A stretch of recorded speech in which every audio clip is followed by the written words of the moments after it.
baterijas katru gadu paliek ar vien lētāks un lētāks, saules paneļi paliek lētāk un lētāk, līdz ar to gan elektroenerģijas ražošana, gan uzkrāšana, gan, attiecīgi arī tas transports, viņš viss paliek lētāks un lētāks, un vēl automatizējās, un tur beigās jau vispār būs krīzē. Vot zinu, ko es iedomājos.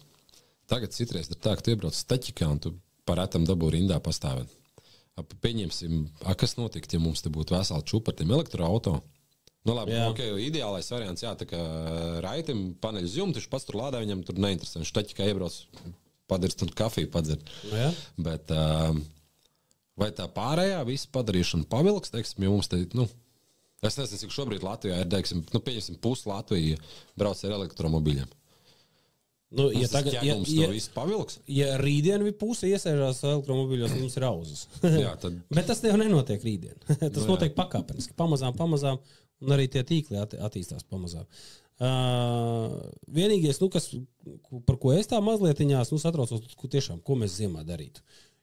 Jo tagad jau ir tā, tīpaši lielāko daļu, ko elektromobīļi, kas elektromobīļi vispār var atļauties. Tās, kurš jau var atļauties dzīvot privātmājā. Jā.